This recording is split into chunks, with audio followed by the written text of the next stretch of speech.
Welcome to Baxen Unplugged. And here we are with one of our most favorite homeopaths in India or maybe across the globe with 22 years plus of clinical practice in homeopathy. Not just that, his leadership is spoken about in Greater Noida. With his leadership of Baxen's multi-specialty hospital, he's made sure that patients जो यहाँ आए वो ना ही एक अच्छा treatment लेकर जाएं but साथ ही साथ में एक अच्छी पॉजिटिव एनर्जी लेकर जाएं जहाँ पे they know that their experience has been so good in the hospital and they always know where to come back in case they have any difficulty with their health. Dr. Vishal has been one of those homeopathy practitioners and today a leader, a very, very senior leader today who amicably has led a team and not just that. He entires various things across Baxen's where it comes to OPDs, our homeopathy OPDs, our allopathy OPDs, where a lot of allopathy practitioners are under him and they seek guidance from him on leadership and a lot more. In fact, मैं जितना continue करती जाऊंगी उतना हमारे questions पीछे रहते जाएंगे. So better I dig in and straight away go to Dr. Vishal. How are you, sir?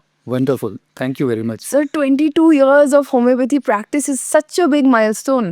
Right. It's a start हुई journey around 2003 से एंड बैक्सन से ही शुरू हुआ. सो इट्स ऑलमोस्ट 22 ईयर्स हो गया मुझे इसी ग्रुप में. सो डे 1 से लेकर अभी तक वो वैसे ही चलता रहा है. Every day is a learning day. कुछ ना कुछ नया सीखने को ही मिलता है. So it is going on. Doctor Vishal की सबसे अच्छी बात ये है कि वो बहुत सच बोलते हैं and we seen doctor Vishal is very truthful on the face and he is very focused on solutions. This is one leadership style that I've understood from him and it's very impactful towards me. Now, sir, आपने क्या देखा है Delhi NCR specially यहाँ greater Noida region में, Noida region में सबसे बड़ी health problems आज बच्चों और अडल्ट्स में क्या है? अगर मैं देखूं दिल्ली और एनसीआर की बात करूं तो मुझे 2 सिस्टम सबसे ज़्यादा दिखते हैं इसमें. एक तो स्किन एलर्जीज एंड एक रेस्पिरेटरी. मे बी इसका जो बहुत बड़ा फैक्टर है वो है पॉल्यूशन, क्योंकि दिल्ली एनसीआर मुझे लगता है सबसे ज़्यादा पॉल्यूटेड है. सो जब ये सीजनल चेंजेस होते हैं, जब यहाँ पे ये फार्मर्स हैं वो कुछ अपना क्रॉप का बर्न करते हैं, तो ऐसे इश्यूज आते रहते हैं. So skin allergies and respiratory बहुत ज़्यादा मिलती हैं. देन थर्ड इज़ गैस्ट्रिक डिरेजमेंट्स जो होते हैं, एलिमेंट्स वो आते हैं. And how severe is this impact of pollution in Diwali on children in Delhi and NCR? और आपको क्या लगता है इनको क्या करना चाहिए इसके लिए? देखिए, मैं बोलूँगा बिल्कुल सही कह रहे हैं. दिवाली का भी सीज़न आएगा, क्रैकर्स, ये सब चीज़ें पॉल्यूशन लेवल को और ज़्यादा बढ़ाएंगे. सो मैं पेरेंट्स के लिए या सभी के लिए यही बोलूँगा कि अभी से एक तो बच्चों को 2-3 चीज़ें हैं. एक तो उनकी लाइफस्टाइल अच्छी रखनी है. लाइफस्टाइल अच्छी रखने का मतलब है कि एक उनकी डाइट पे अच्छा ध्यान देना है, उनको रेगुलर एक्सरसाइजेस कराने हैं.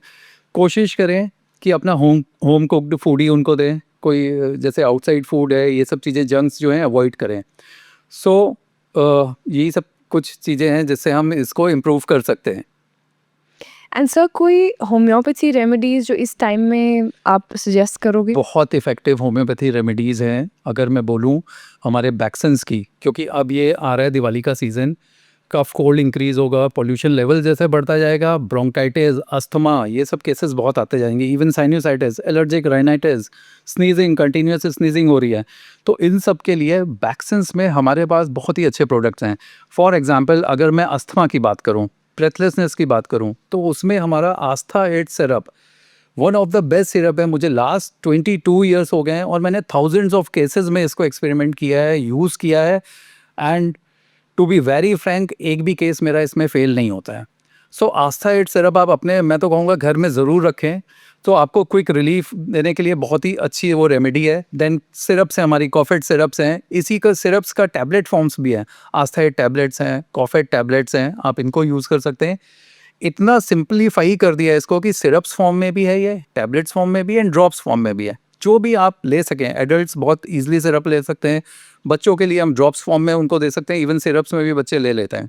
सो मैं चाहूँगा कि कुछ रेमेडीज़ जो हैं, जो मेडिसिन हैं, वो आप अपने घर में ज़रूर रखें. लाइक कफ सिरप्स हो गए. देन फिर फॉर स्नीजिंग, एलर्जिक स्नीजिंग जो होती है, उसके लिए एलरेट टैबलेट्स हैं हमारी, वो ज़रूर अपने पास रखें. थ्रोट इन्फेक्शंस हो जाते हैं, ज़रा सा ठंडा खट्टा खाया, गला पकड़ लिया, आवाज़ बदलने लगी, या अभी फेस्टिवल सीज़न आ रहा है, कुछ भी हमने खाया, सो उसके लिए थ्रोटेड टैबलेट्स हैं, वो बहुत अच्छी हैं। इवन गट के लिए फेस्टिवल सीज़न में हम बहुत सारी चीज़ें खाते हैं, सो फॉर गट हमारा ठीक रहे उसके लिए हमारी ड्रॉप्स हैं, B2 ड्रॉप्स हैं, गैस्ट्रोएड सिरप्स हैं। सो इतने वंडरफुल प्रोडक्ट्स हैं हमारे। मैं चाहूँगा कि कुछ लिस्ट ऑफ प्रोडक्ट्स आप हमेशा अपने पास रखें, जिससे जब भी ज़रूरत हो हम उसको यूज़ कर सकें। एंड सर आपने देखा है कि कुछ केसेस की अर्ली ऑनसेट शुरू हो गई है, जैसे एलर्जीज अब बहुत पहले आ जाती हैं। 3-4 साल के बच्चे को एलर्जीज हो रही हैं। साथ ही में यूल सी एस्थमा बहुत जल्दी डेवलप हो रहा है, स्किन डिजीजेज हो रही हैं बच्चों में बहुत जल्दी। क्यों हो रही हैं sir? Main reason doctor Tanya मैं बोलूँगा इसका 80% सफरिंग्स आर हेरिडिटरी। सो कहीं ना कहीं आप देखेंगे कि इनके पेरेंट्स को या ग्रैंड पेरेंट्स को आप हिस्ट्री लेंगे तो डेफिनेटली आपको दिखेगा ये एलर्जीज ग्रुप ज़रूर आपको मिलेंगे। फॉर एग्जांपल बहुत अर्ली एज में बच्चे को बहुत frequently cough and cold catch कर रहा है वो, और जो बच्चों के कंपैरिजन में तो आप देखेंगे कहीं ना कहीं उनके फादर मदर या ग्रैंड पेरेंट्स को स्किन एलर्जीज या रेस्पिरेटरी एलर्जीज मिलेंगी। सो वीकर इम्यून सिस्टम वो भी जो हमने इनहेरिट किया हुआ है, प्लस एक्सटर्नल फैक्टर्स तो बहुत सारे हैं, dust, pollution, cosmetics, perfumes, change of weather, drugs, diet, an number of external factors, but जो मेन है इज हेरिडिटरी। सो इसीलिए ये अर्ली एजेस में हमको दिखता है कहीं ना कहीं हमारे वो पेरेंट्स या ग्रैंड पेरेंट्स को वो है जो हमने इनहेरिट किया हुआ है। सर आपने होम्योपैथी प्रैक्टिस 22 साल, I think you done homeopathy practice if I am incorrect on the figures, 22 साल। 22 years. That's a long time, sir. That means what have been your सबसे crucial prescriptions, जो top prescriptions रही हैं वो कौन सी रही हैं? And why? केसेस मेरे पास मोस्टली जो हमारी एक्सपर्टीज़ है वो हैं 4 सिस्टम्स में, skin, respiratory, digestive and joints. इनसे रिलेटेड तो मैंने हर केसेस में an number of cases, thousands of cases treat करे हैं। रेस्पिरेटरी की बात करूं, अस्थमा, क्रॉनिक अस्थमा, लोग इनहेलर्स लेते हैं, लोग एक डॉक्टर से दूसरे डॉक्टर के पास जाते हैं, बट जब से उन्होंने होम्योपैथी शुरू करी या हमने अपना प्रिस्क्रिप्शन स्टार्ट किया तो स्लोली उसमें इंप्रूवमेंट शुरू हो जाता है और उनके इनहेलर्स वो बंद हो जाते हैं। लाइकवाइज साइनोसाइटिस, लोग कहते हैं, डॉक्टर्स उनको एडवाइस करते हैं कि just go for the surgery, but वो सर्जरी भी उसका सोल्यूशन नहीं है। एडेनोइड्स, सर्जरी उसका सोल्यूशन नहीं है। सो होम्योपैथी में बहुत ही मेरेकुलस अच्छे रिजल्ट्स मिलते हैं। सेम विद गैस्ट्रोइंटेस्टाइनल ट्रैक्ट की बात करूं तो पेप्टिक अल्सर्स हो गए हमारे, ह्यूमरॉइड्स हो गए, देन एसिड पेप्टिक रिफ्लेक्स हो गया, GERD हो गया, इन सब में बहुत ही इफेक्टिव ट्रीटमेंट है होम्योपैथी में। सर कोई ऐसी एक केस बताइए जिसने रिमार्केबली रिकवर किया हो और जो आपके आज तक दिमाग में एच हो गया हो। ये केस मैं बताता हूँ, इस केस के साथ साथ बहुत स्टडी भी हुई, ऑल्दो जो हमारे सर हैं डॉक्टर बख्शी सर, उनकी मेन रिसर्च ही है, उनसे ही हमने बहुत कुछ लर्न किया। एक केस था, मैं बॉम्बे में प्रैक्टिस करता था, पेशेंट का नाम नहीं लूँगा, बट वो आए थे मेरे पास सोरियासिस के लिए, एंड उनको सोरियासिस बहुत क्रॉनिक सोरियासिस था, काफ़ी डर्मेटोलॉजिस्ट के उन्होंने प्रिस्क्रिप्शंस ले चुके थे, रिलीफ नहीं मिला। देन होम्योपैथी उन्होंने शुरू किया। होम्योपैथी में जब ट्रीटमेंट स्टार्ट किया तो काफ़ी बेटर होते चले गए, लेकिन वन फाइन डे मैंने देखा कभी उनका सोरियासिस फ्लेयर अप हो रहा है, फिर दवाइयाँ चेंज करी, सोरियासिस बेटर हो गया, लेकिन उसके बाद मैंने देखा कि वो उनको कन्वर्ट हो गया अस्थमा में। सो ये स्किन और रेस्पिरेटरी जो हैं ये ट्विंस हैं, ये साथ ही साथ चलते हैं। तब वहाँ से मैंने और भी लर्निंग शुरू करी। अब फिर उनको अस्थमा की दवाइयाँ दी, अस्थमा ठीक हुआ तो सोरियासिस आ गया, तो हमने ये लर्न किया कि ये सिस्टम एक दूसरे से सब कनेक्टेड है। Skin and respiratory same, GIT and joints pain, gastrointestinal and joints pain connected है। सो इस तरह के केसेस हैं जो कभी मैं भूल नहीं सकता। फिर उनको लॉन्ग टर्म ट्रीटमेंट दिया, नाउ शी इज, सोरियासिस भी उनका क्योर्ड हो गया एंड अस्थमा भी क्योर्ड हो गया। ये लॉन्ग बैक 10-12-15 ईयर्स पहले की मैं बात बता रहा हूँ। वाओ। एंड सर जब हम बात करते हैं यहाँ होम्योपैथी OPD की, बैक्सन्स हॉस्पिटल, बैक्सन्स मेडिकल कॉलेज OPD के, बैक्सन्स मेडिकल कॉलेज OPD में कोई ऐसा केस जो आपने देखा हो कि नोएडा, ग्रेटर नोएडा से कोई आया जिसका रिमार्केबल रिकवरी हुआ? बहुत सारे केसेस आते हैं। इवन अगर मैं बोलूँ जॉइंट्स पेन के लिए, arthritis, osteoarthritis, slip disc, sciatica, अभी तो मेरे पास बहुत सारे केस शियाटिका पेन्स के आ रहे हैं। उसमें हमारे बहुत ही अच्छा एक कॉम्बिनेशन है, शियाटिका ड्रॉप्स हैं B69 प्लस स्पॉन्डिएट ड्रॉप्स। इतने मार्वलस रिजल्ट्स हैं उसके कि वो केसेस फेल नहीं होते, उसमें रिलीफ मिलता ही मिलता है। थोड़ा सा समय लगता है, बट प्रॉपर डाइट लें, एक्सरसाइज करें, फिजियोथेरेपी करें, नेचुरोपैथी करें, एक्यूप्रेशर करें और होम्योपैथी लें तो रिजल्ट्स मिलते ही हैं। बहुत ही सारे केसेस में अच्छा रिलीफ मिला है।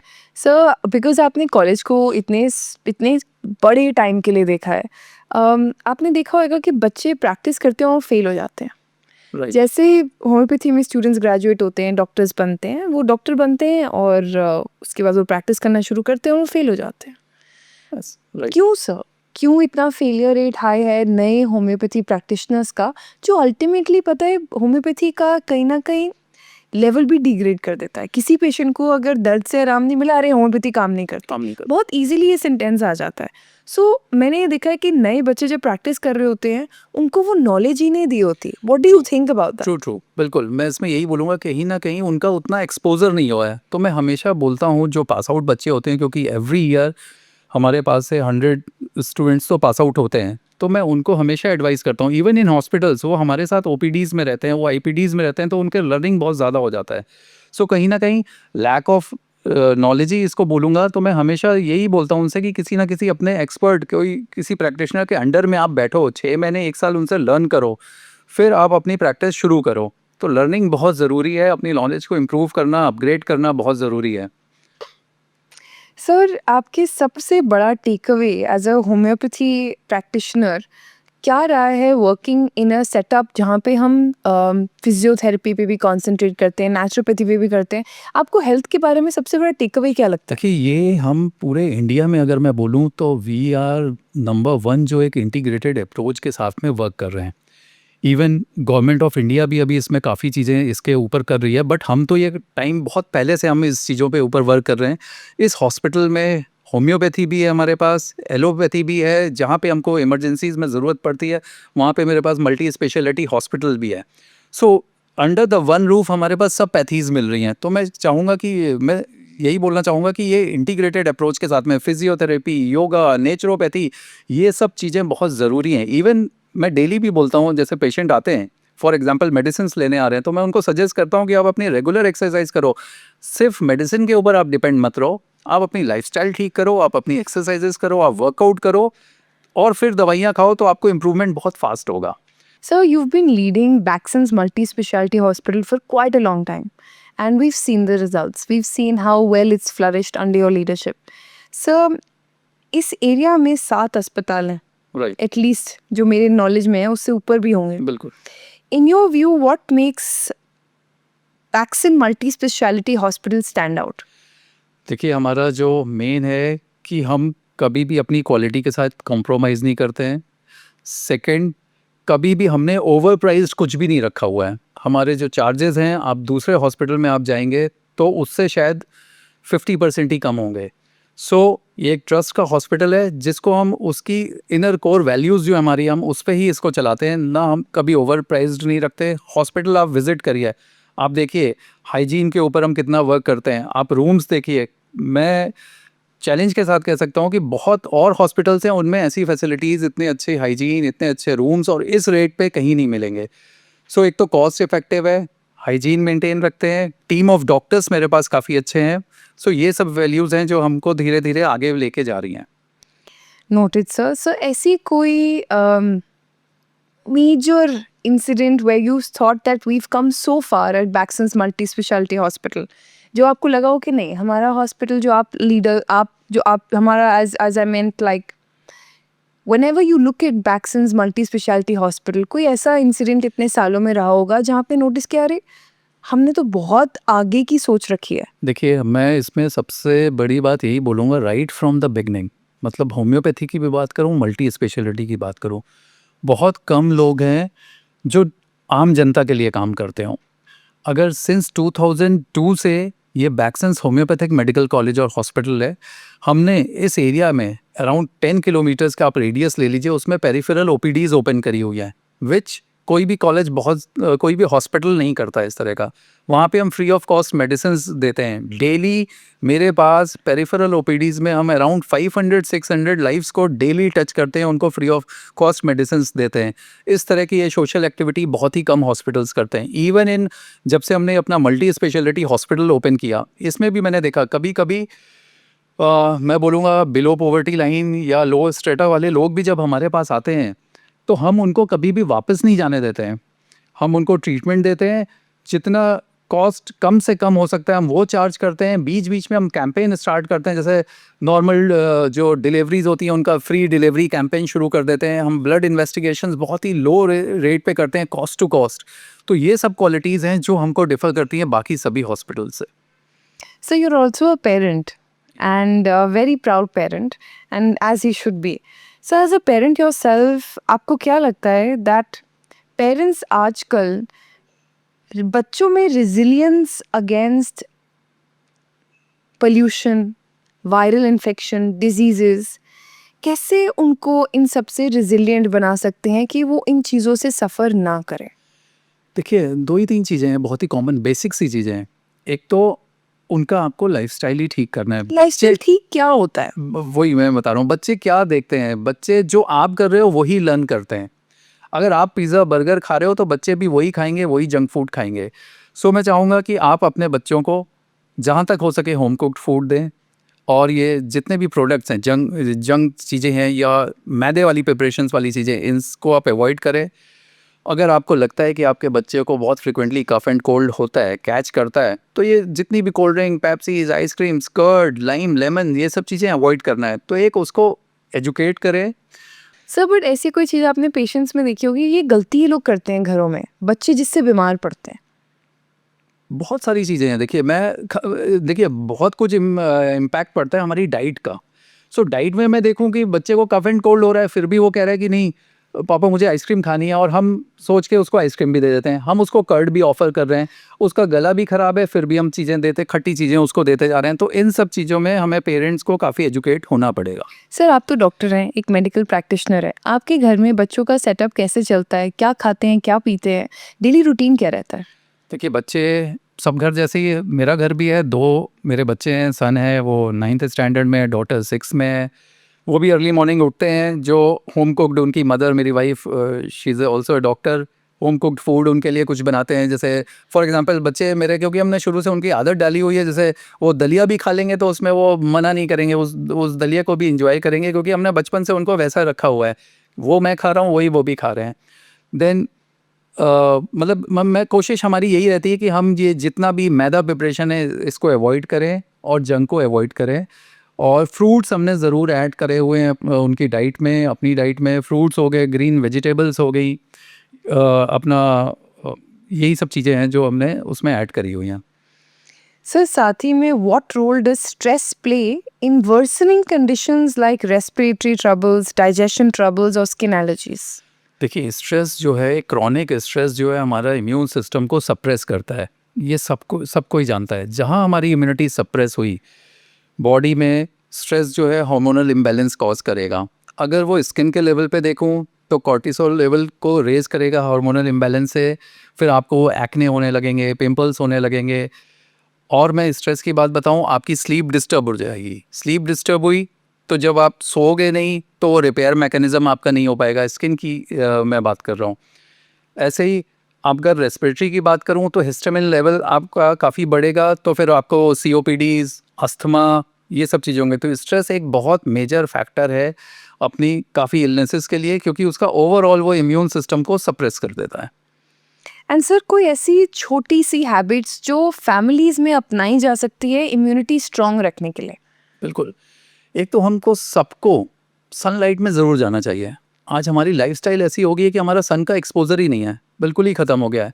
तो मैं बोलूँगा जब भी टाइम हो, आप सनलाइट में ज़रूर जाएँ। आप खुद जाएँ, अपने फैमिली मेंबर्स को, चाहे वो एल्डरली हों, चाहे वो यंग बच्चे हों हमारे छोटे, उनको ज़रूर सनलाइट में लेके जाइए। उससे हमको आज आप इन्वेस्टिगेशंस कराइए, आजकल सबके विटामिन डी जो हैं लेवल बहुत ही कम आ रहे हैं। सो एटलीस्ट हमको वो मिलेगा। सनलाइट में जाइए, ग्रीन वेजिटेबल्स खाना है, फ्रूट्स खाने हैं, नट्स को अपने डाइट में ऐड करिए। तो ये सब चीज़ें हैं जिससे आप काफ़ी चीज़ें इम्प्रूव कर सकते हैं। सर देखिए जैसे जैसे टाइम बढ़ रहा है टेक्नोलॉजी भी बढ़ रही है, ट्रू। आर्टिफिशियल इंटेलिजेंस का जो भी जोर चला है, उसके हिसाब से आपको क्या लगता है that homeopathy science plus allopathy hospitalisation medical fraternity में एआई का इम्पैक्ट क्या है? क्या एआई डॉक्टर्स बन सकते हैं? मैं बोलूँगा कि एआई डॉक्टर्स की जगह कभी नहीं ले सकता।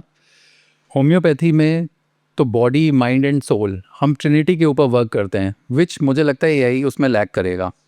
होम्योपैथी में डॉक्टर पेशेंट का एक कनेक्शन होता है, एक रिलेशनशिप बिल्डअप करता है। डॉक्टर जो है वो अपने पेशेंट को, एक होम्योपैथ जो है वो फिजिकली, मेंटली, सोशली, इमोशनली अपने पेशेंट को एग्जामिन करता है इन लेवल से, विच मुझे लगता है एआई उतना नहीं कर पाएगा। सो कभी भी अगर आप मेरी बात मैं बोलूँ तो एआई उसको, डॉक्टर्स को, होम्योपैथ्स को कभी रिप्लेस नहीं कर पाएगा। सर ये मॉडर्न टूल्स जो हैं, एआई वॉचेस हैं, एआई रिंग्स हैं, जो हमारे स्टेप्स, हमारी स्लीप सब रिकॉर्ड करते हैं, राइट। क्या ये कभी भी हमारी हेल्थ को या होम्योपैथी ट्रीटमेंट को कॉम्प्लीमेंट करेंगे, या यू थिंक ये सिर्फ एक फैड है जो आपको रेडिएशन दे रहे हैं? देखिए, मैं बोलूँगा कि ये चीज़ें भी ज़रूरी है, हमको पता भी होना चाहिए कि हमारी स्लीप पैटर्न कैसा है, हम कितने स्टेप्स दिन में चले। ये सब चीज़ें हमारे नॉलेज के लिए बहुत अच्छी हैं, बट कभी भी ये किसी डॉक्टर को या किसी और चीज़ों को रिप्लेस नहीं कर पाएंगे। तो ये हेल्थ ऐप्स जो हैं, आपने देखा है पेशेंट्स यूज़ करते हैं हेल्थ ऐप्स? मैंने आते देखा हैं कुछ आपके पास? पेशेंट्स आते हैं, वो हेल्थ ऐप्स यूज़ करते हैं, बट मैं कभी भी उनको बहुत ज़्यादा वेटेज नहीं देता हूँ उन ऐप्स को। एक डॉक्टर के पास जाना, एक प्रॉपर कंसल्टेशन करना, वो सबसे ज़्यादा ज़रूरी है, नेसेसरी है। डॉक्टर ही आपकी सब चीज़ें प्रॉपर आपको देख के आपको फिर कुछ मेडिसिन प्रिस्क्राइब कर पाएगा, अच्छा गाइड कर पाएगा। सर डॉक्टर गूगल की बात करते हैं। आज डॉक्टर के जाने से पहले पूरा कहते हैं ना, रिकॉर्ड रेडी होता है कि कब क्या जाना है, क्या नहीं करना है। Now my question is, doctor Google कितना सही है, कितना गलत for every patient? Doctor Google काफ़ी हद तक, अगर मैं किसी डिज़ीज़ के बारे में बात करूं तो उसकी अंडरस्टैंडिंग के लिए आपने कर लिया, पढ़ लिया, ठीक है, आपकी एक थोड़ा सा नॉलेज आपको हो गई, बट जो फाइनली जो डॉक्टर आपको बताएगा वही मैं चाहूँगा कि वही प्रायोरिटी, वही फर्स्ट होना चाहिए, वही फाइनल होना चाहिए। एक डॉक्टर ही आपको सही एग्जामिन करके सब चीज़ें आपको बता पाएगा। Sir after 22 years in the homeopathy industry, आपने ऐसे होम्योपैथी में रिमार्केबल इनोवेशंस एज मेडिसिन और प्रैक्टिस क्या देखी हैं? देखिए, टॉप अगर 3 अगर मैं पूछूं।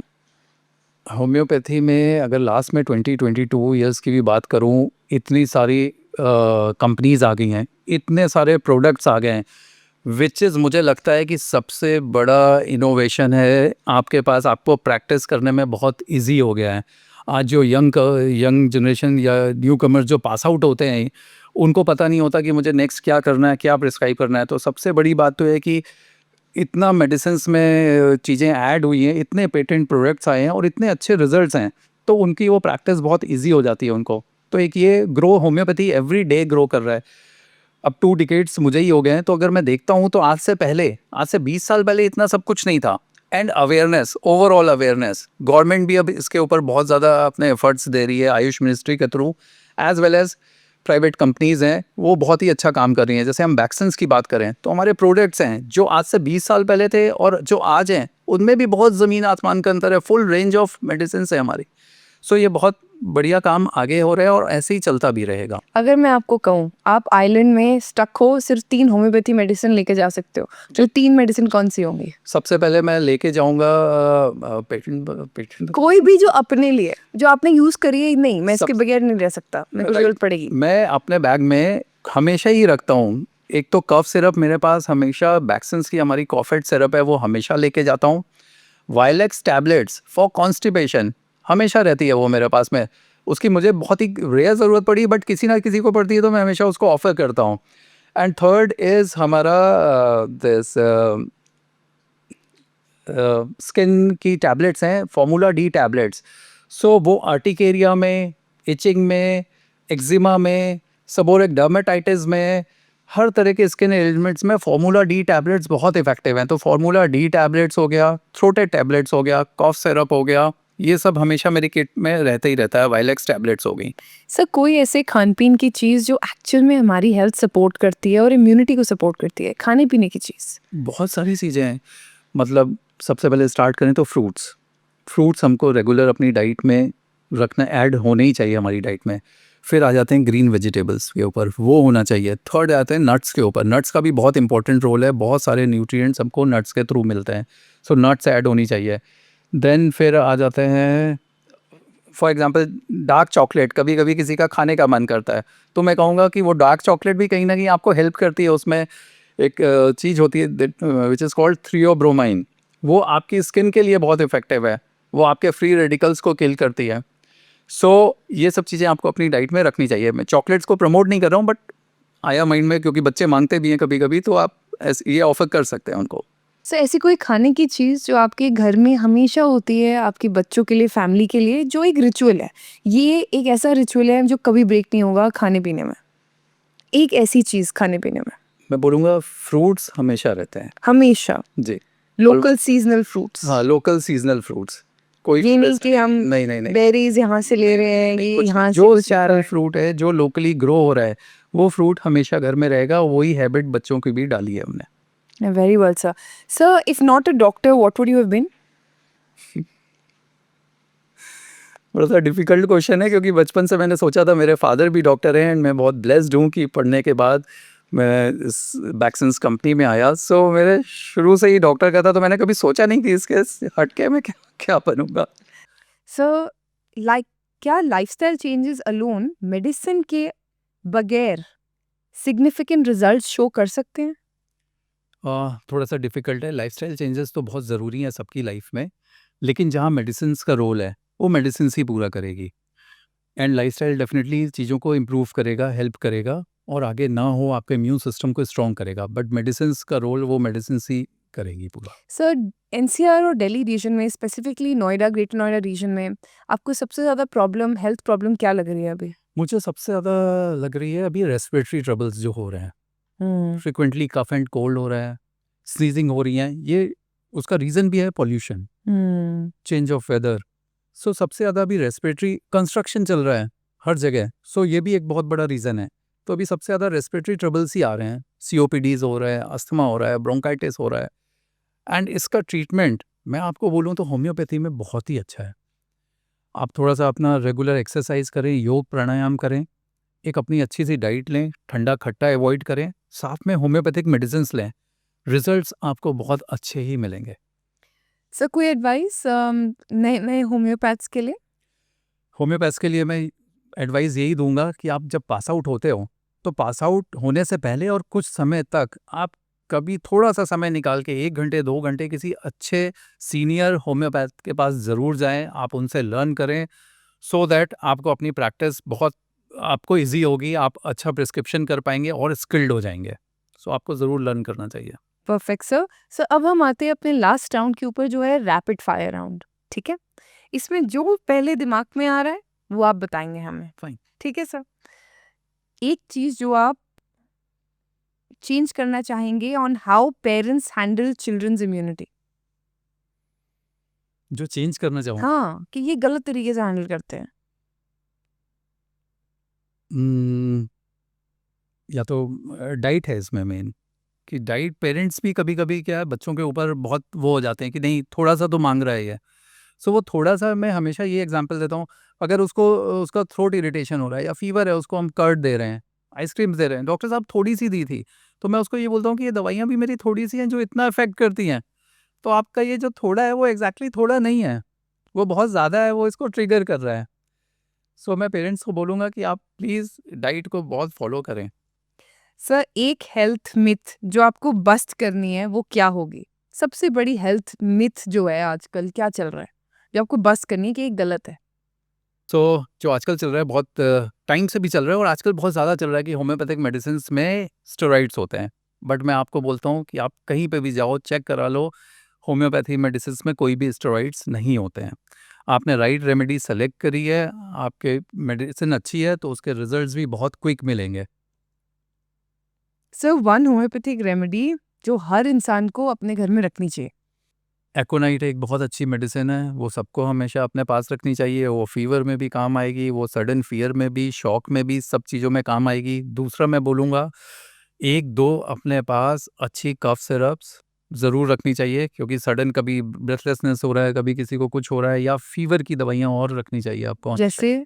जैसे फीवर के लिए हमारे पास बैक्सन्स में हमारी B1 ड्रॉप्स हैं, which is quite effective in fever. आपने ट्राई करी? मैंने बहुत थाउजेंड्स ऑफ केसेस में ट्राई करी हैं एंड बहुत ही अच्छे रिजल्ट्स हैं। एंड कॉफ के लिए? कॉफ के लिए कॉफेड सिरप है, and B33 drops, wonderful hmm. Results. Sir ये Joints. जॉइंट पेन होता क्यों है? आजकल हर बंदा जो 50 प्लस है उसको जॉइंट पेन हो रहा है, क्यों सर? देखिए बहुत ही ये कॉमन हो गया आजकल, और इसका भी मेन रीज़न मैं आपको बोलूँगा कि 80% हेरिडिटरी होता है। ये कहीं ना कहीं उनकी फैमिली में ही होता है, पेरेंट्स को या ग्रैंड पेरेंट्स को होता है। या तो जॉइंट्स पेन होगा या गैस्ट्रिक डिसऑर्डर्स होंगे, उसका पेट खराब होगा, गैसेस होगी, कोई ना कोई चीज़ें मिलेंगी, क्योंकि ये दोनों सिस्टम एक दूसरे से इंटर रिलेटेड होते हैं। जॉइंट्स पेन के लिए arthritis, osteoarthritis, cervical spondylosis, lumbar spondylosis, frozen shoulder, slip disc, sciatica, even headache, ये भी जॉइंट्स के लिए इन्फ्लेमेशन होता है। हमारी क्रेनियल जो बोन्स होती हैं उसका इन्फ्लेमेशन होता है। इन सब के लिए मैं बोलूँगा होम्योपैथी में बहुत इफ़ेक्टिव ट्रीटमेंट है। आप होम्योपैथी लें, आप अपनी डाइट अच्छी रखें, रेगुलर एक्सरसाइज करें, योगा करें, प्राणायाम करें, मसाजेस कराएं, वो उनका भी एक इम्पॉर्टेंट रोल है। नेचुरोपैथी का बहुत इंपॉर्टेंट रोल है, वो सब करें तो आपको जॉइंट्स पेन, आर्थराइटिस, ऑस्टियोआर्थराइटिस में बहुत अच्छे रिजल्ट्स मिलेंगे। इवन वैक्सन्स में हमारे काफ़ी प्रोडक्ट्स हैं जॉइंट्स के लिए। र्यूमेट टैबलेट्स हैं, बहुत इफेक्टिव टैबलेट्स हैं। इवन र्यूमेट सिरप हम बनाते हैं, वो बहुत इफेक्टिव है। स्पॉन्डिलोसिस में सर्वाइकल भी हो, लंबर हो, इससे अच्छा प्रोडक्ट मैंने नहीं देखा जो स्लिप डिस्क के लिए होगा, दैट इज स्पॉन्डिएट ड्रॉप्स। हमारी इतना क्विक रिजल्ट्स मिलता है उसमें, cervical as well as lumbar spondylosis में। इवन शियाटिका में भी वही काम करता है, क्योंकि कहीं ना कहीं वो इन्फ्लेमेशन को कम करता है एंड चीज़ें अपने आप बेटर होती जाती हैं। सर एलोपैथी में हम from a side of modern medicine, बैक्सन multi speciality में कितने डिविजन्स हैं? वैक्सन्स मल्टी स्पेशलिटी हॉस्पिटल एक फुल फ्लेज 100 बेडेड हॉस्पिटल है। इसमें हमारे पास टीम ऑफ डॉक्टर्स हैं जो कि जैसे एमडी मेडिसिन हो गए, देन एमडी पीडियाट्रिक्स हो गए, गायनेकोलॉजिस्ट हो गई, टीम ऑफ गायनेकोलॉजिस्ट है मेरे पास। मॉर्निंग ओपीडी आवर्स हैं, देन इवनिंग ओपीडी आवर्स हैं। It's a full fledged hospital है ये। साथ साथ ऑपरेशन थिएटर हैं, 2 फुली मॉड्यूलर ओटीज़ हैं हमारे पास, देन 10 बेडेड आईसीयू है, देन एनआईसीयू है, डायलिसिस यूनिट है, एंड इसके साथ में फिर जो लैब इन्वेस्टिगेशंस होते हैं उसके लिए फुल फ्लेज पैथोलॉजिकल लैब्स हैं। फिर रेडियोलॉजिकल इन्वेस्टिगेशंस जो होते हैं जैसे सीटी स्कैन, अल्ट्रासाउंड, एक्सरेज, ये सब फैसिलिटीज़ हमारे बैक्सन मल्टी स्पेशलिटी हॉस्पिटल्स में अवेलेबल हैं। जो सबसे ज़्यादा इम्पॉर्टेंट है वो है ये है कि ये सभी फैसिलिटीज़ हमने बिल्कुल बेयर मिनिमम चार्जेस पे रखी हुई हैं। राइट फ्रॉम एडमिशन या फिर इन्वेस्टिगेशंस आप बोलें, मेडिसिन्स बोलें, कॉस्ट हमारा बिल्कुल हमने लो रखा हुआ है। हम कोई भी बहुत ज़्यादा मनी मेकिंग या इन सब चीज़ों में नहीं होते हैं। हमने बिल्कुल लेस प्राइजेस रखे हुए हैं सब चीज़ों के, सभी फैसिलिटीज़ के। सर्जरीज़ के जो पैकेजेस हैं वो बाकी हॉस्पिटल्स में बहुत ज़्यादा हैं, बट हमने उसको बेयर मिनिमम रखा हुआ है। गवर्नमेंट पैनल्स हैं हमारे पास, सभी मैक्सिमम टीपीएज हैं हमारे पास। सो एक ये फुली फंक्शनल हॉस्पिटल है, 100 बेडेड। और जहाँ बात करते हैं होम्योपैथी की सर, आप क्या बता सकते हैं? होम्योपैथी में हमारे पास 9 to 5 हमारी ओपीडी रन करती है, जिसमें मेरे पास अराउंड 20 डॉक्टर्स हैं। होम्योपैथी आईपीडी भी रन करती है, उसमें पेशेंट भी आईपीडी में, होम्योपैथी पेशेंट्स भी आईपीडी में होते हैं, उसके टीम ऑफ डॉक्टर्स हैं। सो होम्योपैथी में भी स्पेशलिटीज़ ये सब हैं। फॉर एग्जांपल मेडिसिन हो गया, साइकेट्रिस्ट हो गया, पीडियाट्रिशियन हो गया, ये सब लोग अपनी स्पेशलिटी के साथ में रेगुलर होम्योपैथिक ओपीडीज़ चलाते हैं। इन्हीं पेशेंट को इफ़ रिक्वायर्ड वो आईपीडी में एडमिट होते हैं, एंड सभी लैब इन्वेस्टिगेशंस और रेडियोलॉजिकल इन्वेस्टिगेशंस सब यहाँ पे होते हैं विद बिल्कुल मिनिमम चार्जेस में। हमारी ओपीडी के चार्जेस भी बिल्कुल नॉमिनल चार्जेस हैं। होम्योपैथी हॉस्पिटल के साथ साथ हमने इसमें डेवलप कर रखा है नेचुरोपैथी यूनिट। उसमें नेचुरोपैथिक में जितने भी मसाजेज हैं, पंचकर्मा है, जितने भी ट्रीटमेंट हैं वो सब नेचुरोपैथी ट्रीटमेंट देते हैं। Qualified, well qualified naturopath doctor उसको हेड करता है। साथ साथ इसमें हमारे पास कॉस्मेटोलॉजी भी है, जिसमें कॉस्मेटोलॉजिस्ट हैं जो कॉस्मेटिक ट्रीटमेंट्स उनको देते हैं। Third is physiotherapist. मेरे पास मेल और फीमेल फिजियोथेरेपिस्ट हैं, फुल फ्लेज्ड एक पूरा यूनिट है फिजियोथेरेपी का। इसके साथ साथ योगा इंस्ट्रक्टर्स हैं, मेल एंड फीमेल। सो जो भी पेशेंट आता है वो ये सब सर्विसेज भी अवेल करता है। सो ओवरऑल हेल्थ के लिए ये सब चीज़ें उसके लिए बहुत ज़रूरी हैं। हम खुद अपने पेशेंट्स को रिकमेंड करते हैं कि आप योगा भी करिए, फिजियोथेरेपी भी करिए, इफ़ रिक्वायर्ड नेचुरोपैथी भी लीजिए। एंड सर सबसे इंटरेस्टिंग बात है कि ये वन स्टॉप सोल्यूशन है। Right. आई डोंट थिंक इसके अलावा लोगों को कहीं और जाने की ज़रूरत भी है। ट्रू, वेरी है ना? अंडर वन विंग आप रूमेटोलॉजी की मेडिसिन भी ले रहे हो, आपको नेचुरोपैथी भी मिल रहा है, सर्विसेज भी मिल रही हैं, फिजियो भी मिल रहा है। आई थिंक वो बहुत बड़ी चीज़ है। बिल्कुल ऐसा मॉडल कहीं पे भी नहीं है अभी, और ये हम राइट फ्रॉम द बिगनिंग कर रहे हैं। सर आपका पेशेंट रिव्यू रेट कैसा है? पेशेंट बहुत ही सेटिस्फैक्शन, अगर मैं रेट बोलूँ तो मोर देन मुझे लगता है 90-95% पेशेंट्स हमारे सेटिस्फाई होते हैं। हार्डली कभी कुछ ऐसा मुझे कभी किसी रिव्यू में मिला होगा। अदरवाइज अगर मैं लास्ट 20 ईयर्स की बात करूँ तो पेशेंट सेटिस्फैक्शन रेशियो बहुत ही अच्छा है हमारा। Thank you, Dr. Vishal. Thank you for coming at Baxter Unplugged. Thank you जहाँ doctor Tanya. Thank you, sir, and making sure that all of us attain homeopathy in our home, number one. Number two, have the right access to allopathy hospitals, जो ना ही हमारे लिए अच्छे हैं in emergencies, but also having एक support system जहाँ पर immediately इंसान जा सकता है और उसको डरने की ज़रूरत नहीं है कि मैं किसी अलग अस्पताल जा रहा हूँ, मेरा क्या होगा, ट्रीटमेंट होगा नहीं होगा. It's very nice and reassuring to know that at Baxter Multi Specialty Hospital, you have such a protective and caring atmosphere. I mean, I'll be honest, and I want this to come on camera. I'm only saying this because I'm a proof of the pudding at this point of time. मैं जब भी blood test कराती हूँ मैं यहाँ से कराती हूँ. And in the morning only I got a blood test done. और मैं उनको बोल रही हूँ आप निकाल दो. और वो बोल रहे हैं जो ब्लड टेस्ट करते हो, कह रहे हैं मैं ऑलरेडी निकाल चुका हूँ मैम 2 मिनट पहले. That's how easy painless the treatment is. And that I genuinely have felt more so a lot of our senior citizens who we know, friends and family, have also chosen to have a treatment here for naturopathy, cosmetology, so many other things. And I think just for us to have this atmosphere of care and love is very, very important. Especially एक hospital जैसी जगह जहाँ healing energy बहुत चाहिए. True. है ना sir? Right. Thank you sir आपकी Thank you. time और energy के लिए, and thank you to everybody. I hope you are all healthy, well and fine, and a very happy Diwali to you.